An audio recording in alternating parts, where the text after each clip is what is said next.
The alarm clock screamed at 5:47 a.m., 13 minutes before it was supposed to.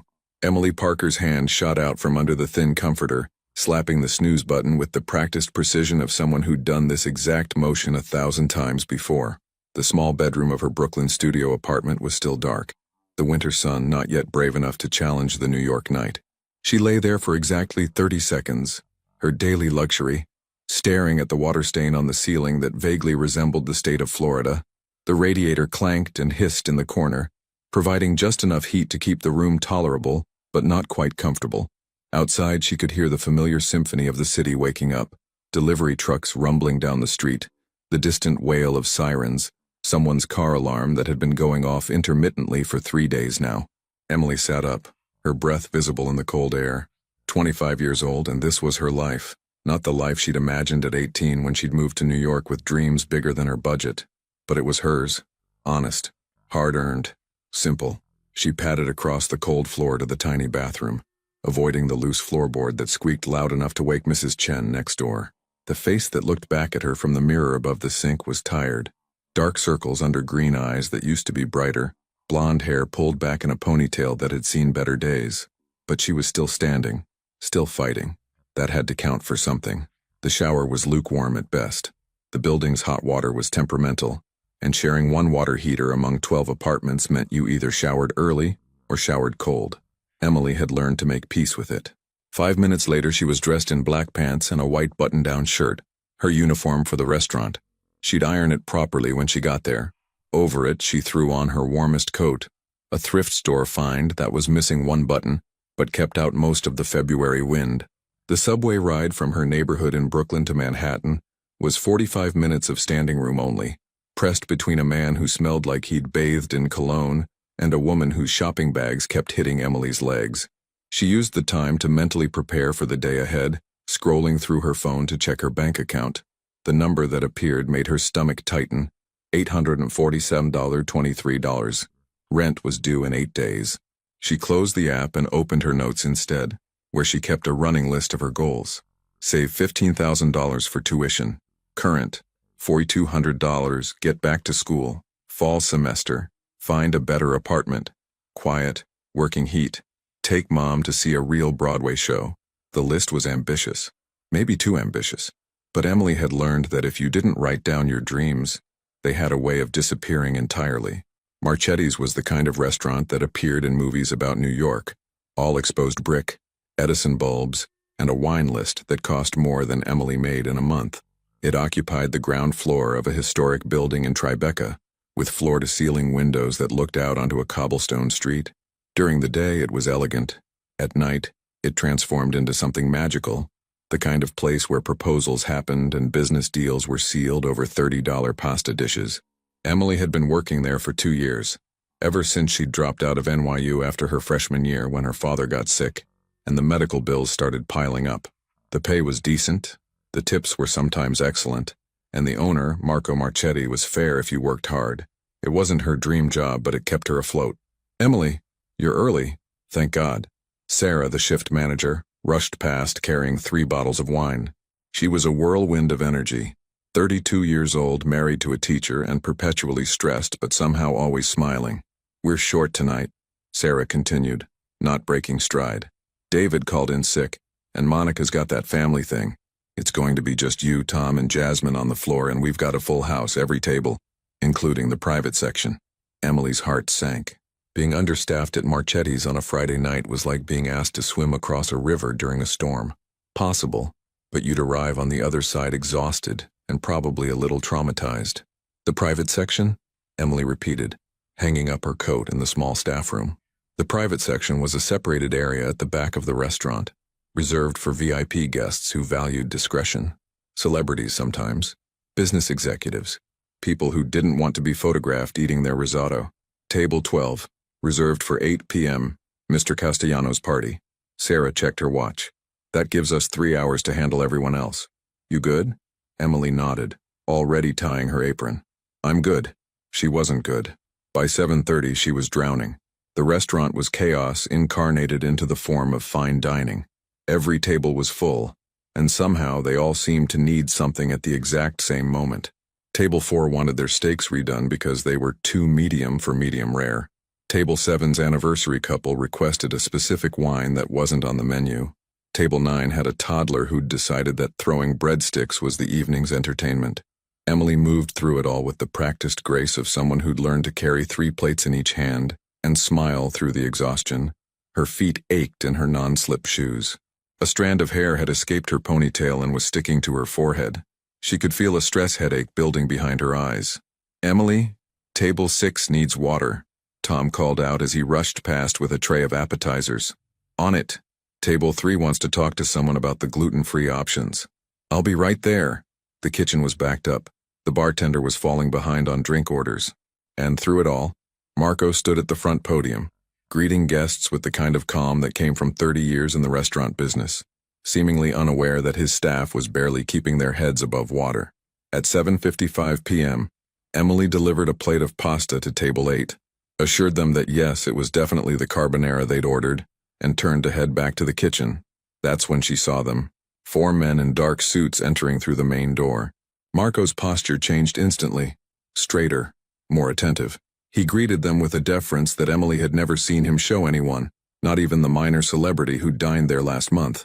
These weren't regular customers. The men moved through the restaurant like they owned the space, and maybe in some way they did. Other diners glanced up, then quickly looked away. The air pressure in the room seemed to change, growing heavier. Sarah appeared at Emily's elbow, her voice low. "That's the 8 p.m. reservation. Mr. Castellano's party." She paused. "Don't stare. Just do your job. Be polite, and stay out of their way unless they call you over." "Who are they?" Emily whispered. Sarah gave her a look that said, "Don't ask questions you don't want answered. People who tip well if you're smart and don't ask questions." The men were led to the private section, disappearing behind the frosted glass partition that separated it from the main dining area. Emily felt her shoulders relax slightly once they were out of sight. She had 6 other tables to worry about. By 8:45 p.m., Emily's body was running on pure adrenaline and the half a granola bar she'd managed to eat during a 30-second break. Her section was finally starting to turn over. Table 4 had paid and left. Table 7 was on dessert. Table 9's breadstick-throwing toddler had finally been taken home by exhausted parents. She was carrying a tray of dirty dishes toward the kitchen when her foot caught on something. Maybe a chair leg that was sticking out too far. Maybe her own exhaustion betraying her coordination. The tray tilted dangerously. Emily managed to save it from crashing to the ground, but the momentum sent her stumbling backward, right through the entrance to the private section, right into a chair. She sat down hard, the relief of being off her feet for even a second so overwhelming that it took her brain a moment to catch up to what had happened. When it did, her blood went cold. She was sitting at table 12, the reserved table, and there were 4 men staring at her with expressions that ranged from surprise to something much less friendly. I'm so sorry," Emily stammered, starting to stand. "I tripped. I didn't mean to." "Sit down." The voice came from the man directly across from her, and it wasn't a request. Emily's legs, which had been preparing to launch her out of the chair and possibly out of the restaurant entirely, locked in place. She sat. The man who'd spoken was older than the others. Maybe 40, maybe a bit more. It was hard to tell. He had the kind of face that was both handsome and severe, all sharp angles and controlled expression. Dark hair, graying slightly at the temples. Eyes that were an unusual shade of gray like storm clouds over the Atlantic. He wore a suit that probably cost more than Emily's entire wardrobe, and he wore it like armor. This, Emily realized with growing dread, was not Mr. Castellano. This was someone more important. Someone the others at the table deferred to with their body language, the way they'd gone quiet when he spoke. "I really should." Emily tried again. The man held up one hand, a small gesture that somehow commanded absolute attention. Then he did something Emily didn't expect. He pulled out the chair beside him, a chair that hadn't been there before, that one of his associates had been sitting in and had quickly vacated, and positioned it next to where Emily sat. "You look exhausted," the man said. His voice was deep, measured, with the faintest trace of an accent Emily couldn't quite place. "Rough night?" Emily blinked. This was not how she'd expected this to go. She'd expected anger, maybe a complaint to Marco, possibly getting fired. Not conversation. Yes. We're understaffed and it's been..." She stopped herself. Why was she explaining this to him? "I'm so sorry for the interruption, I'll just..." When did you last take a break? The question was so unexpected that Emily answered honestly. I had 30 seconds around 6 to eat half a granola bar. Something flickered across the man's face. It might have been amusement. That explains why you're about to fall over. He gestured to one of the other men at the table. Marco, get her some water, and something to eat. One of the suited men, apparently also named Marco, which was confusing, stood immediately and headed toward the kitchen. Sir, really, I can't, Emily protested. You can't work on an empty stomach, it's inefficient. The man leaned back in his chair, studying her with an intensity that made Emily feel like he was reading every thought in her head. What's your name? Emily hesitated. Something about this situation felt surreal, like she'd stumbled into a scene from a movie and forgotten her lines. Emily? She finally said. Emily Parker. Emily Parker. He repeated her name like he was testing how it felt. I'm Vincent. Just Vincent. No last name. Like he didn't need one. The man who'd gone to the kitchen returned with a glass of water and a plate containing what looked like the chicken piccata from tonight's special menu. He set both in front of Emily, then retreated to his position, standing against the wall. Emily stared at the food. I really can't accept this. I should get back to work. Your other tables are covered, Vincent said. I asked. You have 10 minutes before anyone needs you. Eat. It wasn't a suggestion, but it wasn't cruel either. It was stated like a simple fact, like gravity or the rotation of the earth. Emily picked up the fork. She was too tired to argue, and the food smelled incredible. She took a small bite, trying to maintain some dignity while eating in front of 4 strangers who were watching her like she was the evening's entertainment. How long have you worked here? Vincent asked. 2 years, Emily said between bites. The food was helping, warmth and sustenance spreading through her tired body. You like it? It pays the bills. The answer came out more honest than Emily intended. She quickly added, I mean, yes, it's a good restaurant, Marco's fare, but it's not what you want to be doing. It wasn't a question. Emily looked up, meeting those gray eyes.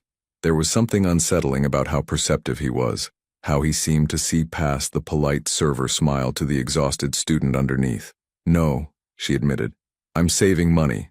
For school. I had to drop out of NYU and I'm trying to go back. What are you studying? I was studying education. I want to be a teacher. Emily paused. Elementary school. I like working with kids. For the first time, Vincent's expression softened almost imperceptibly. Noble profession, underpaid, underappreciated, but noble. Someone has to do it, Emily said. True. Vincent picked up his own glass, something amber in a crystal tumbler. Definitely not water. Most people in the city are so focused on making money that they forget some things are worth more than a paycheck. Emily wasn't sure how to respond to that, coming from a man who was clearly wealthy beyond anything she could imagine. But there was something in his tone that suggested he meant it. They sat in silence for a moment. Emily finished the chicken, acutely aware of the other men in the room, of the way they stood like sentries, of the weight of whatever power Vincent held that made grown men jump at his smallest gesture. I should really get back, Emily said, setting down her fork. Thank you for the food, and I'm sorry again for interrupting your dinner. You didn't interrupt anything important.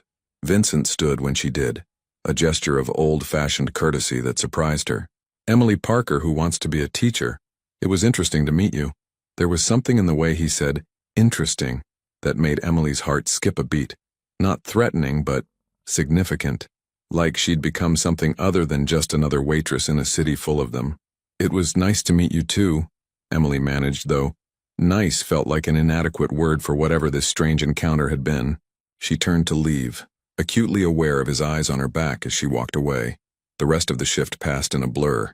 Emily moved through her remaining tables on autopilot, her mind replaying the conversation with Vincent over and over. Who was he?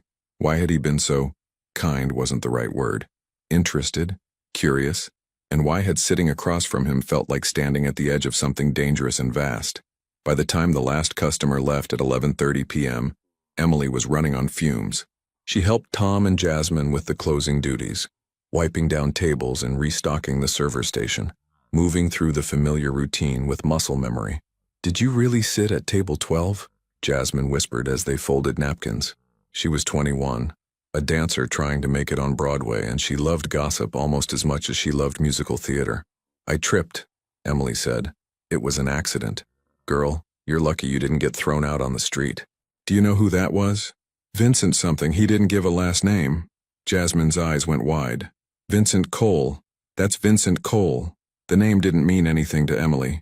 She must have looked blank because Jasmine leaned in closer, her voice dropping even lower. Well, let's just say he's someone very important, very powerful, and very, very dangerous to cross. Emily felt a chill run down her spine. What do you mean dangerous? I mean, Jasmine glanced around to make sure no one was listening. I mean, he's not just a businessman, Em. He's connected. Like, connected. The kind of person who owns half the city and controls the other half. The kind of person you don't want to notice you. But he had noticed her. He'd pulled up a chair and asked about her life.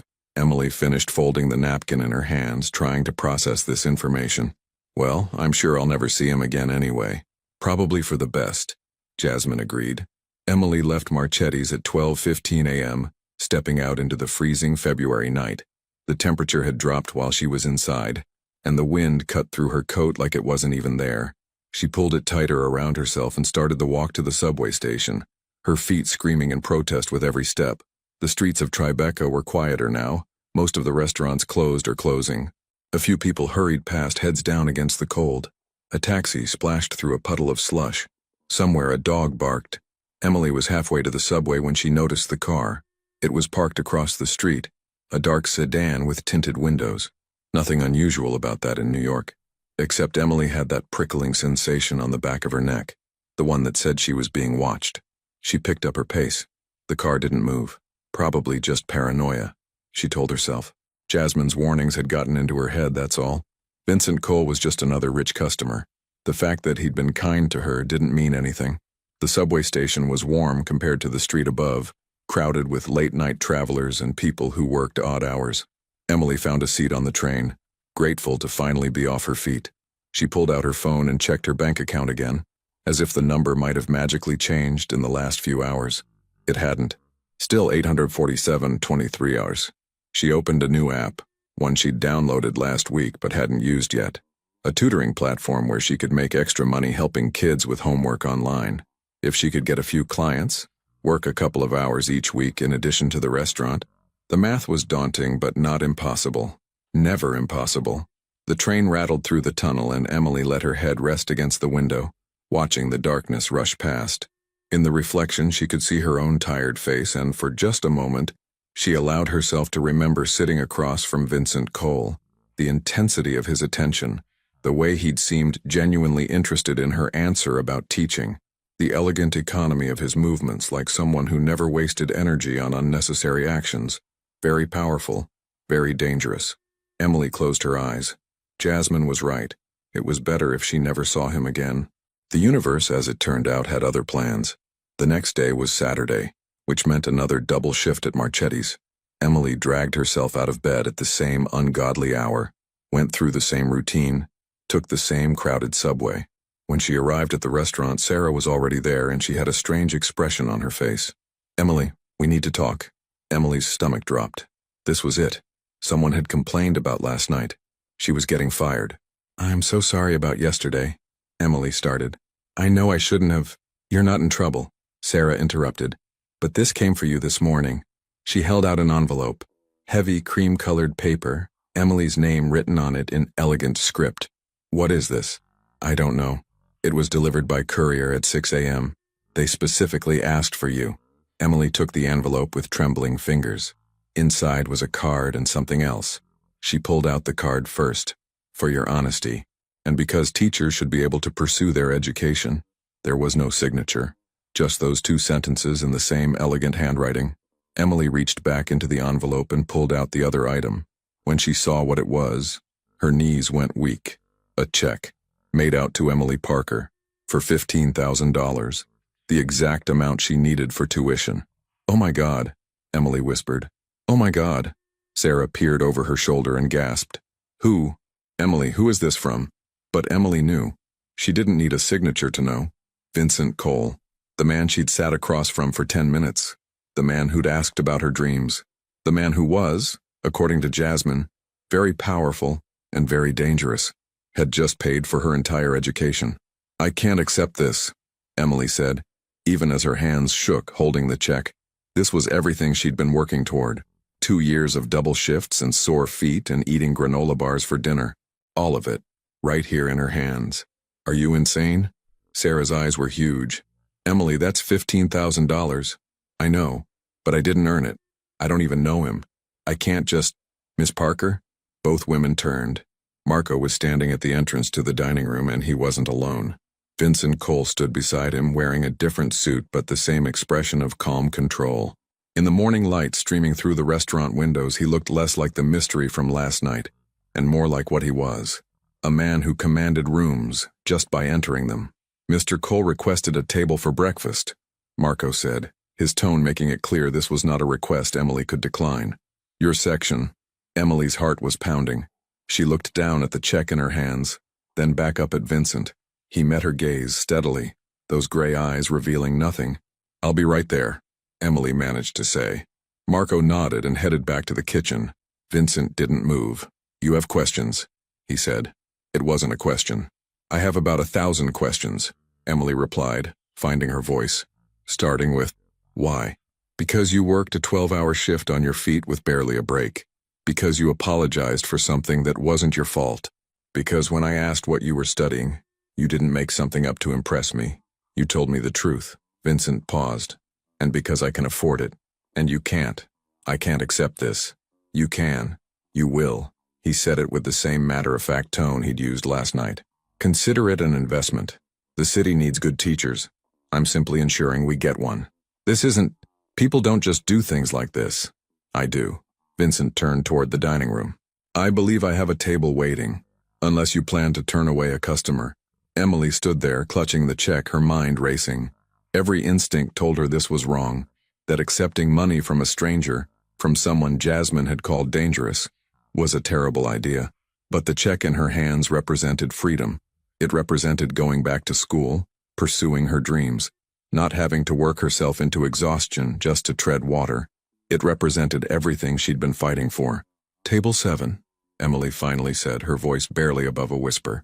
I'll bring you a menu. Vincent's expression didn't change, but something in his eyes might have been satisfaction. As Emily walked toward his table, the check still clutched in her hand. She had the distinct feeling that she'd just crossed a line she didn't entirely understand, and that there was no going back. Emily deposited the check on Monday morning. She'd spent the entire weekend staring at it, holding it up to the light like she could somehow verify its reality through sheer examination. $15,000, written in elegant script, signed by someone named Victoria Chen, financial manager, on behalf of V. Cole Enterprises. The bank teller had processed it without comment, though her eyebrows had risen slightly at the amount. Emily had watched the numbers in her account change, from $847.23 to $15,847.23, with a feeling that was equal parts relief and unease. She should have felt purely happy. This was her dream coming true. But instead, she felt like she'd accepted something she didn't fully understand, entered into an agreement whose terms she hadn't read. On Tuesday, Vincent Cole came back to Marchetti's. Emily saw him arrive at 7:30, the same calm, commanding presence that seemed to alter the atmosphere of the room.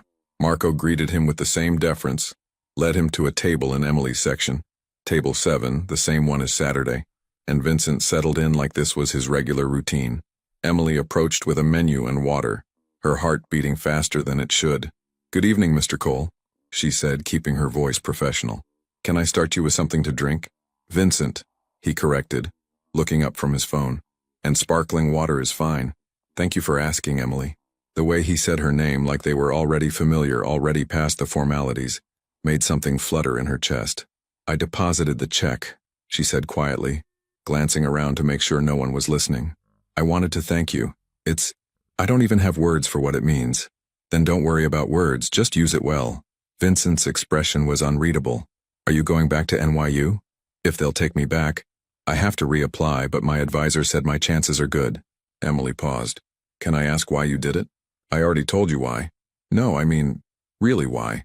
People don't just give away that kind of money to strangers.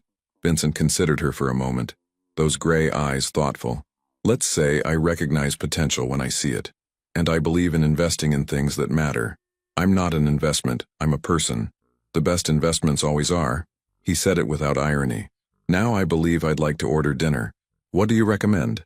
It was a clear dismissal of the topic, but not unkind. Emily took his order, the sea bass with roasted vegetables, and retreated to the kitchen, her mind spinning.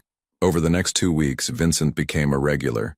Not every night, but often enough that Emily started to anticipate his arrivals. Tuesday and Thursday evenings, usually. Sometimes Saturday. He always sat in her section, always ordered thoughtfully, always left a generous tip, though never anything as dramatic as the first check. And slowly, carefully, they began to talk. It started with small things. Vincent would ask about her day, and Emily would answer honestly. About the difficult customer who'd complained that his water wasn't cold enough. About the new hire who couldn't remember which side to serve from. About the cooking class she was taking online to improve her resume. In return, Vincent offered pieces of himself. Small pieces, carefully chosen, but real nonetheless. He'd grown up in Brooklyn, not far from where Emily lived now. His father had been a construction worker, his mother a seamstress. He'd put himself through college working nights at a warehouse. He didn't mention what he did now, and Emily didn't ask, though she'd started to piece it together from context clues and the occasional overheard conversation. "You don't talk much about your work," Emily observed one Thursday evening in late February. The restaurant was quieter than usual, a rare lull that allowed for longer conversations. "Would you want to hear about it?" Vincent asked, cutting into his steak with precise movements. "I'm curious about what takes up most of your time." "I manage investments, property mostly, some business ventures." He said it casually, but Emily noticed he was watching her reaction. It's not particularly interesting conversation. Emily had gone home after that shift and done what she'd been avoiding for weeks. She'd searched his name online. What she found made her stomach tighten. Vincent Cole wasn't just a businessman. He was the businessman in certain circles.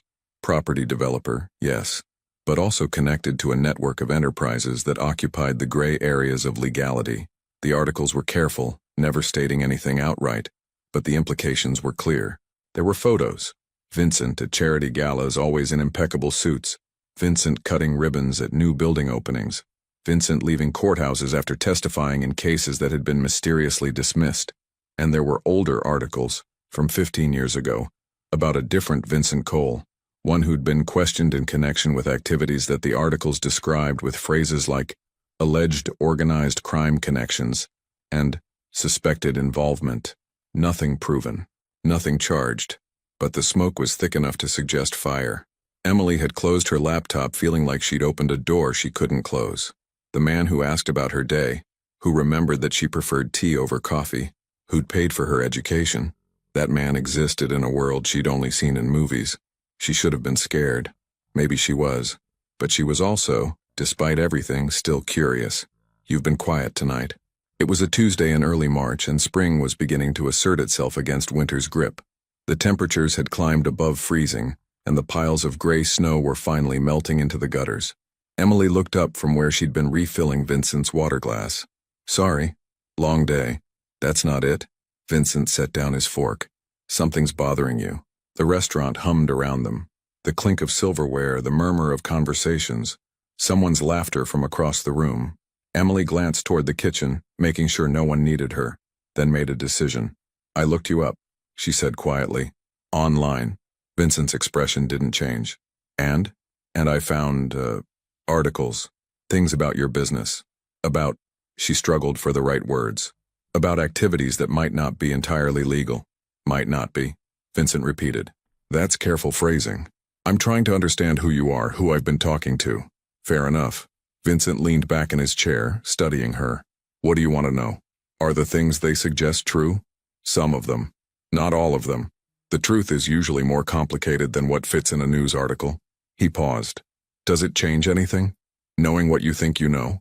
Emily considered this. The honest answer was complicated. "I don't know," she finally said. "Part of me thinks I should be more careful, that I shouldn't trust someone who operates in gray areas. And the other part? The other part thinks you've been nothing but kind to me, that you paid for my education without asking for anything in return, that you remember I like tea and you ask about my day like you actually care about the answer." "I do care about the answer," Vincent said quietly. The words hung between them, weighted with meaning that went beyond casual customer-server politeness. "Why?" Emily asked. Why do you care about the random waitress who accidentally sat at your table? Because you're not random. Because in a city full of people who want something from me, you just wanted to go back to your other tables. Vincent's gaze was intense, holding hers. Because you apologized for being tired. Because you're honest. That's rare, Emily. Rarer than you know. Emily felt her breath catch. This was dangerous territory. Not because Vincent was dangerous, though he might be, but because she could feel herself being pulled in, drawn to this complicated, controlled man who seemed to see her as more than just another person serving him dinner. I should get back to work, she said, but she didn't move. You should, Vincent agreed, but his slight smile suggested he knew she wouldn't. Not yet. Can I ask you something? Emily said. Always. If I hadn't sat at your table that night, would you have noticed me at all? Vincent considered the question seriously. Probably not, he admitted. I don't usually pay attention to servers. No offense. None taken, it's honest. But you did sit down, and I did notice, and now, he trailed off. Now what? Now I find myself coming here more often than I probably should, making excuses to occupy table 7, timing my arrivals for when you're working. Vincent's candor was almost startling. So to answer your question, no, I probably wouldn't have noticed you, but I'm glad I did. Emily felt heat rise to her cheeks. This was definitely crossing lines. The professional boundary between server and customer. The practical boundary between her simple life and his complicated one. I'm glad too, she heard herself say, even if I'm not sure it's smart. The best things rarely are. The following Thursday, Vincent didn't come to the restaurant. Emily told herself it didn't matter, that she wasn't disappointed, that his absence didn't affect her at all. She was lying, and she knew it. But Friday brought something unexpected. Emily was restocking the coffee station during a slow afternoon when Marco approached her, looking slightly uncomfortable. Emily, there's someone here to see you, says it's personal. Her heart jumped. Vincent? No, a woman. She's waiting in the break room. Confused, Emily followed Marco to the small staff area at the back of the restaurant. Sitting in one of the folding chairs was an elegant woman in her 50s, wearing a designer coat and an expression of polite curiosity. Miss Parker? I'm Victoria Chen. I work for Mr. Cole. The name from the check signature. Emily's guard went up immediately. Is something wrong? Not at all. Mr. Cole asked me to deliver this to you personally. Victoria held out an envelope. Different from the last one, smaller, cream-colored stationery. Emily took it hesitantly. What is this? An invitation. Mr. Cole requests the pleasure of your company for dinner tomorrow evening. 7 o'clock. The address is inside, along with his personal number should you need to reach him. He wants to take me to dinner? Outside the restaurant? That is the general idea of an invitation, yes. Victoria's expression softened slightly. He was quite specific that this is entirely your choice. No pressure, no expectations. Simply an invitation from someone who enjoys your company. Emily opened the envelope. Inside was a card with an address in the Upper East Side, a restaurant she'd heard of but could never afford, and a phone number written in Vincent's handwriting. I'm not sure this is a good idea, Emily said. Perhaps not. But when was the last time you did something just because you wanted to, without worrying about whether it was sensible? Victoria stood, smoothing her coat. Think about it. If you decide to come, the reservation is under his name. If you don't, no harm done. She left before Emily could formulate a response. Emily stared at the card for a long moment, her thumb tracing the embossed letters of the restaurant's name. This was different from their conversations at Marchetti's. This was deliberate. This was Vincent making it clear that his interest in her went beyond casual conversation while he ate dinner. This was a line, and if she crossed it, there would be no pretending it was accidental. Emily called her best friend Lisa that night. They'd been roommates at NYU before Emily had to drop out, and Lisa was one of the few people who knew the full story of Emily's struggles. She was studying law now, working toward the kind of success Emily had once imagined for herself. Let me get this straight, Lisa said over the phone. The guy who gave you $15,000 wants to take you to dinner at Oriole, and you're not sure if you should go? It's more complicated than that. Is he married? No. Significantly older in a creepy way. He's 40. That's 15 years older, but it's not creepy. Has he been inappropriate with you at all? Emily thought about their conversations, the way Vincent always maintained a respectful distance, how he'd never once made her uncomfortable. No, never. Then what's the problem? The problem is he's not just some businessman, Lisa. He's connected. I looked him up. There are articles about investigations, about connections to organized crime. Articles that say what exactly? That he's been charged with something? Well, no, but nothing. Look, Em, I'm not saying you should marry the guy. I'm saying maybe you should have dinner with someone who's been kind to you, who clearly respects you, and who can afford to take you somewhere nice for once. When was the last time someone treated you to anything? Emily couldn't remember. Her life had been work and more work for so long that the idea of someone else paying, someone else planning, someone else caring about her comfort felt foreign. It feels like I'm crossing a line, Emily said quietly. Maybe you are. But not all lines are bad to cross, Em. Sometimes they lead to good things. After they hung up, Emily sat in her small apartment, looking out at the Brooklyn skyline. The lights of Manhattan glittered in the distance, a city full of possibilities and dangers in equal measure. She pulled out her phone and typed a message to the number Vincent had provided. Thank you for the invitation. I'd like to accept. Emily. The response came within minutes. I'm glad. A car will pick you up at 6:30. Dress comfortably. V. Emily looked at her closet, full of work clothes and thrift store finds, and realized she had absolutely nothing appropriate to wear to a restaurant like Oriole. She had 24 hours to figure it out. The dress came from a consignment shop in Park Slope, a simple black number that had probably cost someone a fortune originally, but was within Emily's budget secondhand. It fit well enough, elegant without being ostentatious. She paired it with her only nice shoes, black heels she'd bought for a cousin's wedding 2 years ago, and hoped she didn't look as nervous as she felt. The car that arrived at 6:30 was not what Emily expected. She'd imagined maybe a nice sedan. What pulled up was a sleek black town car with a professional driver who opened the door for her and asked if she needed anything for the ride. I'm fine, thank you. Emily managed, sliding into the leather interior and feeling completely out of her depth. The drive from Brooklyn to the Upper East Side took 40 minutes in Saturday evening traffic.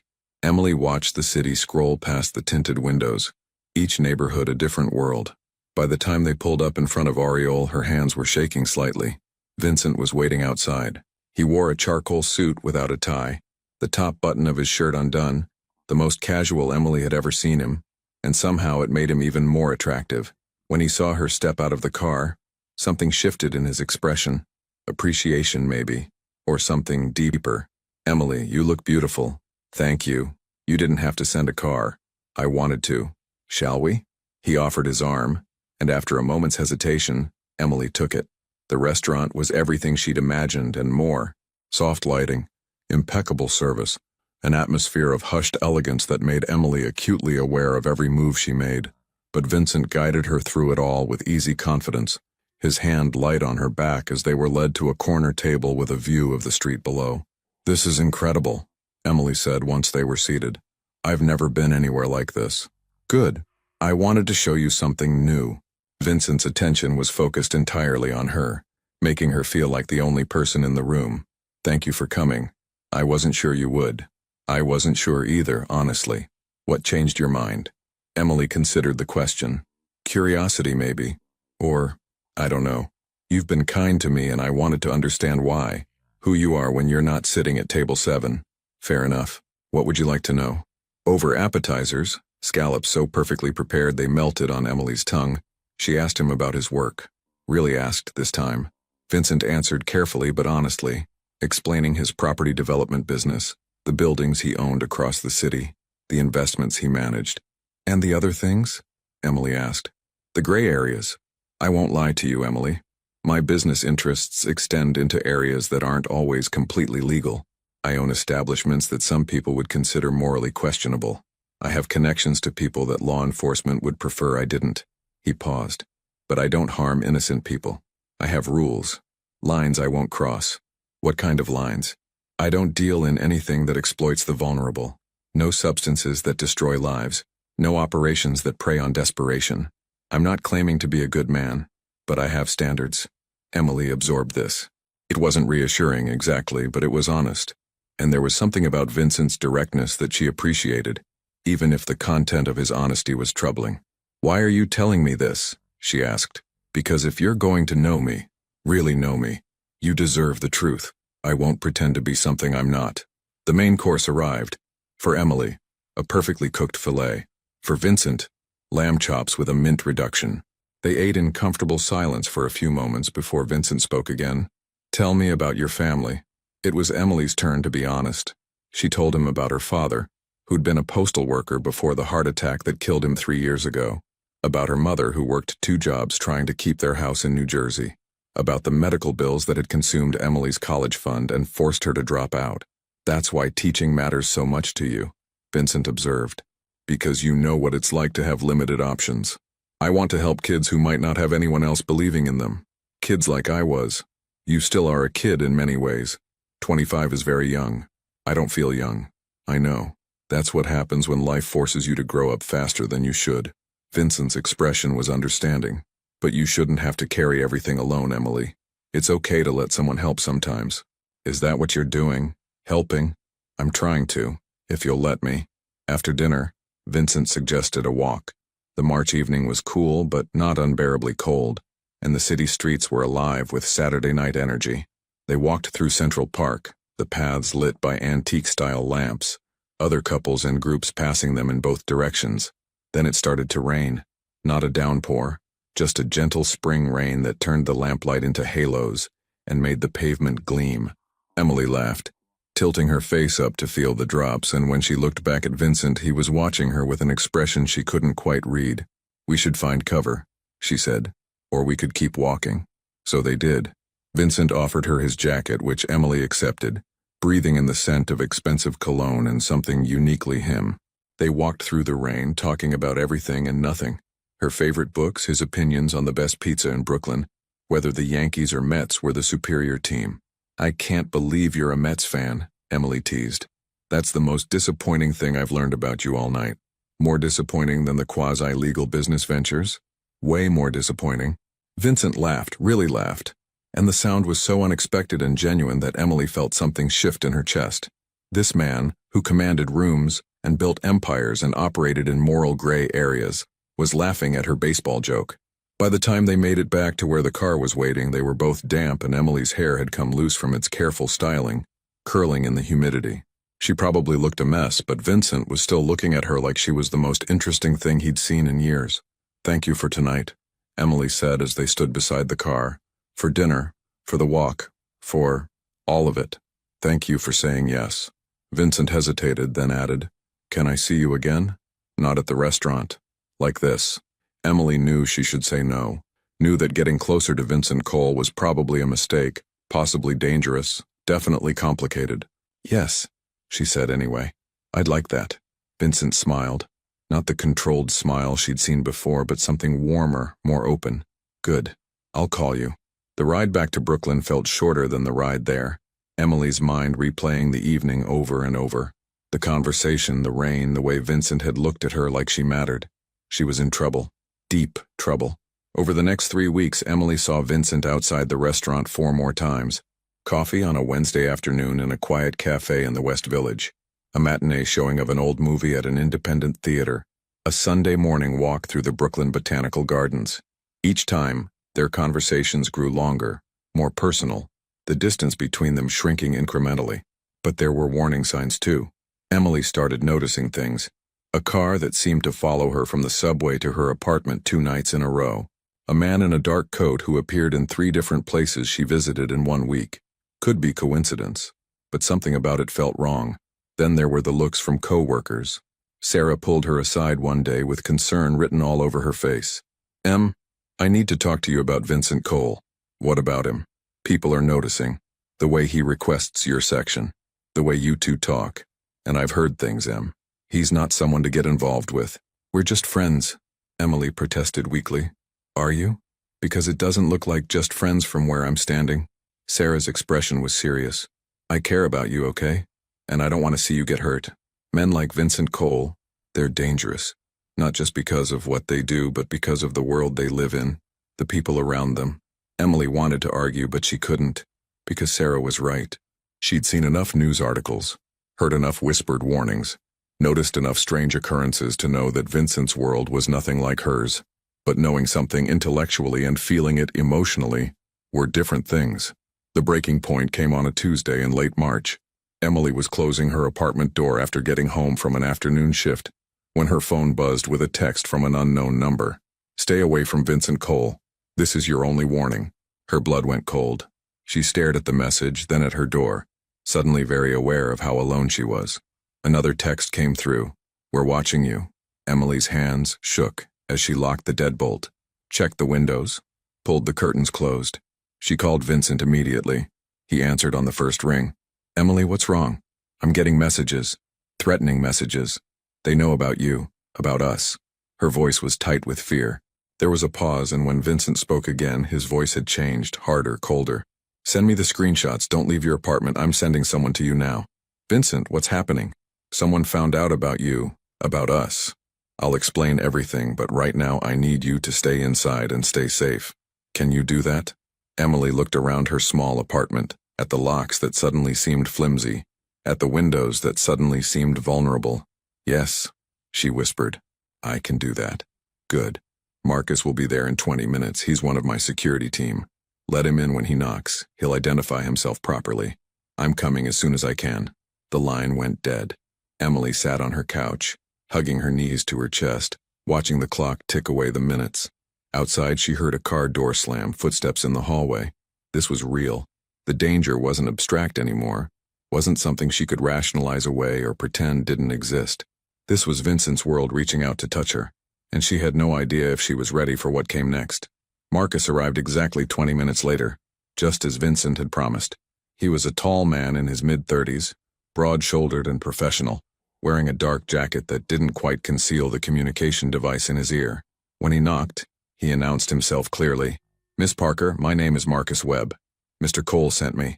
I'm going to show my identification under the door.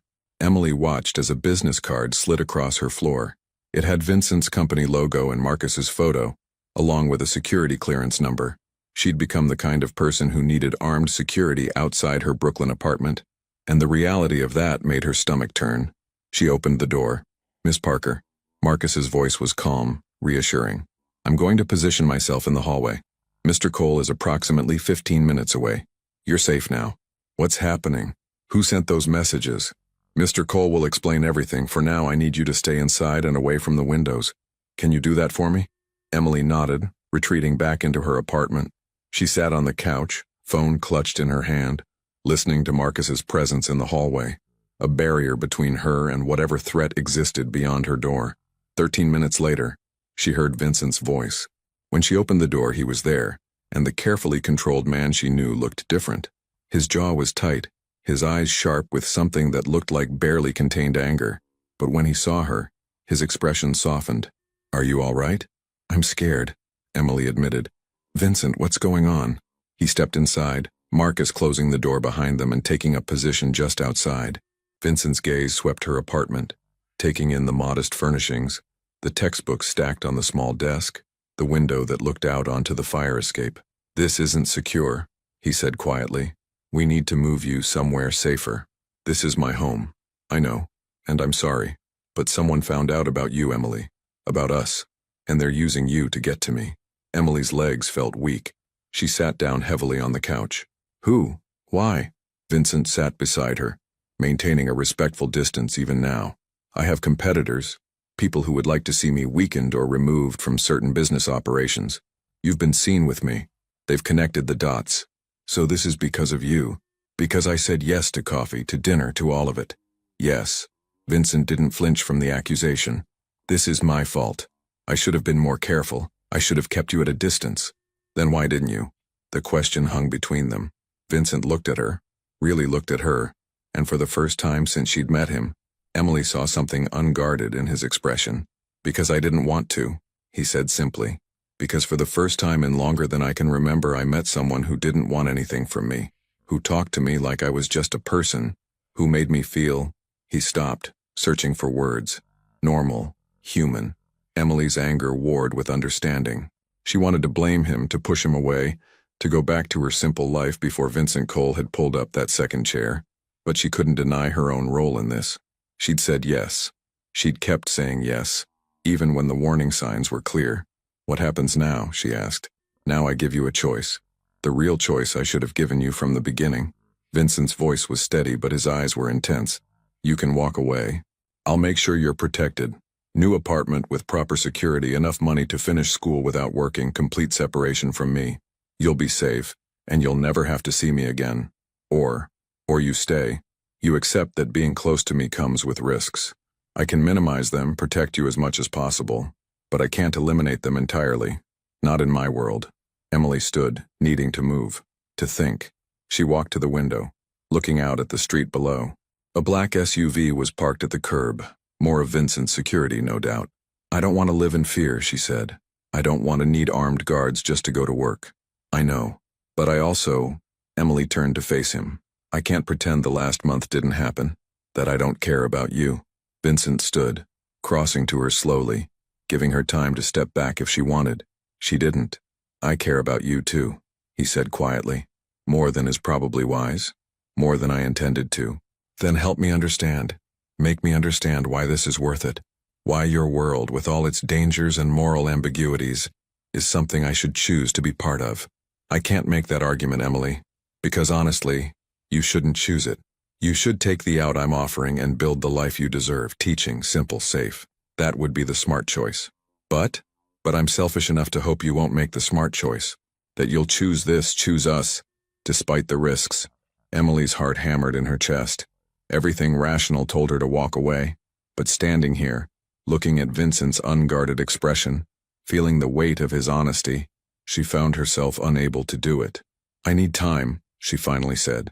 Time to think, to process all of this. And I need complete honesty from you. No more surprises.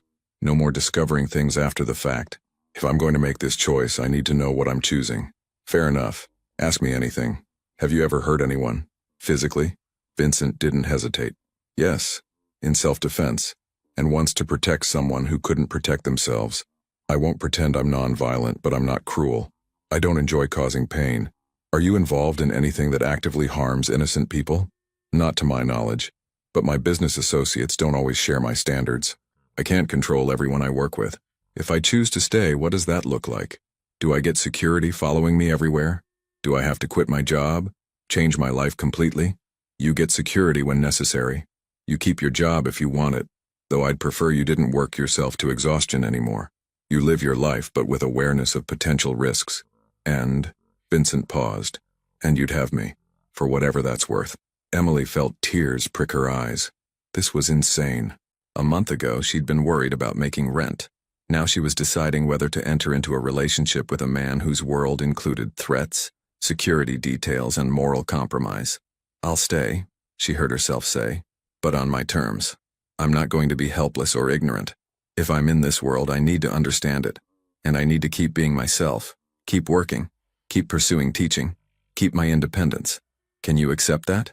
Vincent's relief was visible. Yes, on your terms. Always. The next 3 weeks were an education in Vincent's reality. Emily learned that the black SUV was now a permanent fixture outside her apartment, that Marcus or someone like him would be nearby whenever she left her building, that her phone now had additional security features installed by Vincent's tech team. She learned that Vincent owned half of Tribeca and significant portions of 3 other neighborhoods, that his business associates included everyone from legitimate real estate developers to people whose names appeared in federal investigations, and she learned that the threats against her were real. Her apartment was broken into on a Tuesday afternoon while she was at work. Nothing was taken, but her belongings had been disturbed. Drawers opened, closets searched. It was a message. We can reach you whenever we want. Vincent's response was immediate. By that evening, Emily had been moved to a different apartment in a secured building, one with a doorman, cameras, and residents who asked no questions. It was nicer than anywhere she'd ever lived, and she hated that she needed it. This is temporary, Vincent assured her as she unpacked in the new space. Once we identify who's behind the threats and neutralize them, you can go back to your normal life, or as normal as possible. Who are they? The people threatening me? Vincent's expression darkened. A man named Dmitry Volkov, Russian based in Brighton Beach. We've been competing for control of certain shipping operations. He's trying to leverage you to force me out. Shipping operations, Emily repeated. Is that code for something? Sometimes, not always. The shipping itself is legal. What's being shipped isn't always. The honesty should have shocked her, but Emily was past shock. She was in survival mode now. trying to navigate a world whose rules she was learning on the fly. The confrontation came on a Friday night. Emily had insisted on still working at Marchetti's, despite Vincent's concerns. It was important to her to maintain some normalcy, to not let fear completely reshape her life. Marcus accompanied her to work and waited discreetly nearby, but inside the restaurant, Emily could almost pretend things were normal. Almost. She was carrying a tray of dishes to the kitchen when she noticed them.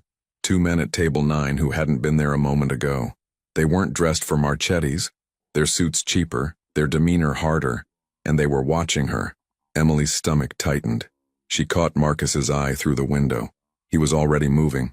One of the men stood, intercepting her path. "Emily Parker, we need to talk." "I don't think so." Emily tried to step around him, but the second man had moved to block her other side. "Mr. Volkov wants to meet with you. Just a conversation. You come with us now, quietly, and nobody gets hurt." The restaurant had gone quiet. Other diners were staring. Sarah was reaching for the phone to call the police, and Emily could see Marcus entering through the front door, his hand inside his jacket. "I'm not going anywhere with you," Emily said, keeping her voice steady despite the fear coursing through her. That wasn't a request. The first man reached for her arm, and that's when everything happened at once. Marcus was there, moving faster than a man his size should be able to move. His hand caught the man's wrist, twisting it in a way that made the man gasp. The second man reached for something in his jacket, but 3 more of Vincent's security team materialized from positions Emily hadn't even known they occupied. The standoff lasted only seconds. The 2 men, outmanned and outmaneuvered, raised their hands slowly. "Tell Volkov," Marcus said quietly, his voice carrying a threat Emily had never heard in it before, "that he made a mistake. Tell him Vincent Cole doesn't negotiate through threats. And tell him if he comes near Miss Parker again, there won't be a third warning." The men were escorted out. Police arrived minutes later, took statements, promised increased patrols. The other diners gradually returned to their meals, the excitement becoming tomorrow's story. Emily stood in the kitchen, hands shaking, while Sarah brought her water. "Em, you can't keep working here. Not if this is your life now. I can't let them control me. I can't let fear win. This isn't about fear winning. This is about being smart. Those men were going to take you, Emily. Right here in front of everyone. What happens next time when they're smarter about it?" Emily knew Sarah was right, but admitting it meant admitting that her life had fundamentally changed, that there was no going back to the simple existence she'd had before Vincent Cole. Her phone buzzed. "Vincent, Marcus told me what happened. I'm coming to you. I'm okay," Emily typed back. "But we need to talk." "Yes, we do." They met at Vincent's penthouse in Manhattan, a space Emily had never seen before. Floor-to-ceiling windows overlooked Central Park. Art that probably cost more than Emily would make in a lifetime hung on the walls. Everything was elegant, controlled, expensive, just like Vincent himself. He was waiting when she arrived, still in his business suit but with his jacket off, sleeves rolled up. He looked tired in a way Emily had never seen, the weight of everything visible in the lines around his eyes. "I'm sorry," he said immediately. "This is exactly what I wanted to prevent." "You can't prevent it." "Not completely. You said that yourself." Emily set down her bag, looking out at the glittering city below. "But I can't live like this, Vincent. I can't have armed confrontations in my workplace. I can't be a target. I know. I've been handling this wrong, trying to manage Volkov diplomatically. That ends now." There was something in his tone that made Emily turn to look at him. "What are you going to do?" "What I should have done from the beginning. Remove him from the equation." "Remove him how?" Vincent met her gaze steadily. "However necessary. He threatened you, Emily. He sent men to take you. There are lines you don't cross in my world, and he crossed them." Emily felt cold. This was the reality of Vincent's world. Not abstract discussions of moral ambiguity, but concrete consequences delivered with controlled violence. "I don't want you to do anything that would," she struggled for the right words, "that would make you into something you're not. I won't become a monster to protect you, but I will do what's necessary." Can you accept that? Could she? Emily looked at this man who'd shown her kindness, who'd paid for her education, who'd been honest even when honesty revealed uncomfortable truths. Could she accept that he would use methods she'd never choose, operate in ways she didn't fully understand to keep her safe? "I don't know," she said honestly, "but I know I can't ask you to just let this continue. Something has to change. Then let me handle it, my way, and trust that I'll do what's right." even if it doesn't look like what you'd consider right. Emily walked to where Vincent stood, looking up at him. I'm scared. Of what might happen. Of what you might have to do. Of what I'm becoming by being part of this. What are you becoming? Someone who accepts that violence might be necessary. Someone who needs security guards and safe houses. Someone who's complicit in a world I used to think I'd never touch. Vincent's hand came up to cup her face gently. You're becoming someone who understands that the world isn't black and white. That survival sometimes requires compromise. That caring about someone means accepting all of who they are, not just the comfortable parts. Is that what you're doing? Accepting all of me? Yes. Your idealism, your stubbornness, your insistence on independence even when it makes my security team want to tear their hair out. All of it. Despite everything, Emily smiled. Your security team hates me, don't they? They respect you, which is harder to earn. Emily leaned into Vincent's touch, allowing herself this moment of vulnerability. Tomorrow would bring new challenges, new fears, new moral calculations. But tonight, in this moment, she chose to be here. Chose him. Chose this complicated, dangerous, impossible situation. Handle it, she said quietly. Do what you need to do, but promise me you'll come back. That whatever you do to end this threat, it won't cost you something you can't afford to lose. I promise. Vincent pulled her close, and Emily let herself be held, breathing in his scent, feeling the steady beat of his heart. She was making a choice she couldn't take back, accepting a world she didn't fully understand, but she was making it with her eyes open, and that had to count for something. 3 days later, Dmitry Volkov left New York. The details were never shared with Emily, but she read between the lines of what Vincent did tell her. Negotiations that involved significant financial incentives, territorial concessions, and the kind of leverage that made continuing the conflict more costly than backing down. No violence, Vincent assured her, just business. Emily wanted to believe him, chose to believe him. Her life slowly returned to a new kind of normal. She kept working at Marchetti's, though with security that was discreet but ever-present. She started taking classes online, working toward readmission to NYU. She saw Vincent regularly, their relationship deepening beyond the initial attraction into something more substantial. But the scars remained. The awareness that safety was conditional, that threats could emerge from shadows, that loving Vincent Cole meant living in a world where normal rules didn't always apply. 6 months after that first accidental meeting, Emily sat in Vincent's penthouse working on an essay for her educational psychology class. Vincent was across the room, reviewing contracts, reading glasses perched on his nose in a way that made him look more professorial than dangerous. It was domestic, normal, almost peaceful. I've been thinking, Emily said, looking up from her laptop. Dangerous activity, Vincent replied without looking up from his papers. I'm serious. I've been thinking about us, about what this is, what it's becoming. Now Vincent did look up, setting aside his work. And what conclusion have you reached? That I'm in this, really in this, not just testing the waters or seeing what happens. I choose you, Vincent. All of you. The parts I understand and the parts I'm still learning about. The simple moments and the complicated ones. Vincent's expression softened in that way it only did with her. Even knowing what you know, what my world requires, because I know, because you've been honest, because you've never asked me to be anything other than myself. Emily closed her laptop. I'm not saying it's easy, or that I don't still have moments of doubt, but I'm choosing this relationship, this life, this version of myself that can exist in your world without losing who I am. That's all I've ever wanted. For you to choose freely, with full knowledge of what you're choosing, then consider it chosen. Vincent crossed to where she sat, pulling her to her feet and into his arms. And Emily, who'd started this journey as a tired waitress who'd accidentally sat at the wrong table, recognized that she'd found exactly what she hadn't known she was looking for. Not perfection, not safety, not simplicity, but something real, something worth the risk, something that had transformed them both. And that was enough. The call came at 3 a.m. Emily woke to Vincent's phone vibrating insistently on the nightstand. He answered immediately, his voice sharp and alert despite the hour. When? A pause. I'm on my way. He was out of bed before Emily could fully process what was happening. Vincent, there's a situation. I need to handle it personally. He was already dressing, moving with practiced efficiency. Stay here. Marcus is outside. What kind of situation? Vincent stopped, turning to face her. In the dim light from the window, his expression was serious. The kind that requires me to make a choice between a business deal that would secure my position for the next decade or protecting someone who needs help. Emily sat up, fully awake now. Who needs help? A family. Good people who got caught in the crossfire of someone else's conflict.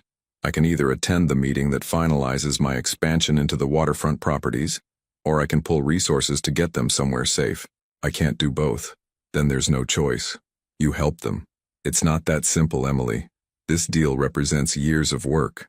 Walking away means losing ground to competitors, potentially destabilizing everything I've built. Emily looked at the man she'd chosen, the man who existed in shades of gray rather than black and white. What does your gut tell you to do? Vincent was quiet for a long moment. My gut says some things matter more than business, that you've changed my priorities, that the man I'm becoming because of you wouldn't sacrifice innocent people for profit. Then trust that instinct. He crossed back to the bed, kissing her forehead. Wait for me. We'll talk when I get back. Emily waited through the gray dawn, watching the sun rise over Manhattan. She'd learned that Vincent's world operated on different timelines, different stakes, but she'd also learned that he was capable of choosing differently than his reputation suggested. He returned at noon, looking exhausted but satisfied. They're safe, the family. Got them on a plane to relatives in California with enough money to start over. Vincent sat beside her on the couch. And I lost the waterfront deal. My competitors moved fast once I didn't show.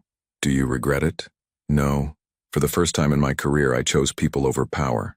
That's because of you, Emily. You've made me want to be better than I was. Emily walked across the NYU campus, backpack slung over one shoulder, heading to her afternoon seminar. She was officially readmitted, her tuition covered by the scholarship she'd earned, and yes, some help from Vincent, though she insisted on treating part of it as a loan. Her phone buzzed with a text from Vincent. Dinner at home tonight? I'm cooking. She smiled. Home was now the penthouse they shared, a compromise between his world and hers. She kept her independence, her goals, her identity. But she'd also accepted that loving Vincent meant accepting security measures, occasional disruptions, and a life more complex than she'd once imagined. The threats had diminished after Vincent made strategic changes to his business operations, gradually distancing himself from the most questionable enterprises, not because he'd suddenly become a saint, but because Emily had given him something worth protecting more than profit. It wasn't a fairy tale ending. Vincent still operated in moral gray areas. Emily still struggled with some aspects of his world. They still had arguments about boundaries, about safety, about the future, but they had something real, something built on honesty and choice and mutual respect. Emily typed back, I'll bring dessert. Love you. The response was immediate. Love you too. She'd sat at the wrong table and changed everything, not just for herself, but for the complicated, controlled man who'd pulled up a second chair and decided she was worth the risk of letting someone in. Some mistakes, Emily had learned, were the best kind to make.